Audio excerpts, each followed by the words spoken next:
আচ্ছা, এটা আজকের কোয়েরি ছিল। লেভেল 1 হইছে অ্যান্ড গিগ প্রমোটের অপশন পাইছে। উনি প্রমোট করবে নাকি? তো আমি জিজ্ঞেস করলাম অর্গানিক অর্ডার আসতেছে নাকি? উনি বলল হ্যাঁ, অর্গানিক অর্ডার আসতেছে, রেগুলারলি কাজ করতেছে। তো এইজন্য বললাম যে আপাতত প্রমোশন তাহলে অন করার দরকার নাই, যেহেতু অর্গানিক্যালি অর্ডার আসতেছে। অর্গানিক অর্ডার না আসলে দেন প্রমোশনের কথা আসে, তাই না?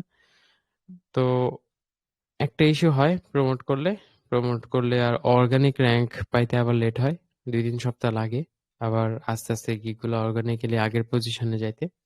কারণ যে কোনো পেইড প্রমোশনাল প্ল্যাটফর্ম, ফেসবুক বলেন, গুগল বলেন, যে কোনো প্রমোশনাল প্ল্যাটফর্ম, একবার আপনি প্রমোট করা শুরু করলে আপনাকে অর্গানিক র্যাঙ্ক ওইভাবে আগের মতো দেয় না ইউজুয়ালি। এটা আমরা যারা এক্সপিরিয়েন্স করছি মোটামুটি।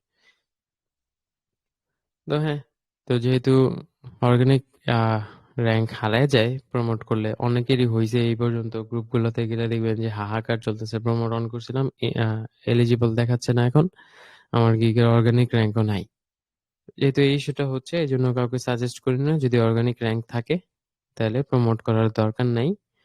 যদি অর্গানিক র্যাঙ্ক না থাকে, আমি অর্ডার এমনিই পাইতেছি না, তাহলে তো আমি প্রমোট করবই।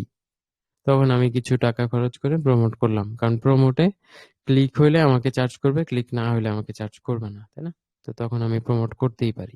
5 ক্লিক এনে দিয়ে দেন আমার থেকে চার্জ নিচ্ছে। ওইটাই ওনাকে জিজ্ঞেস করলাম যে গিগ র্যাঙ্ক থাকলে হোল্ড করেন আপাতত, অর্গানিক অর্ডার আসলে, যখন অর্গানিক অর্ডার আসবে না তখন দরকার হলে প্রমোশন অন করা যাবে।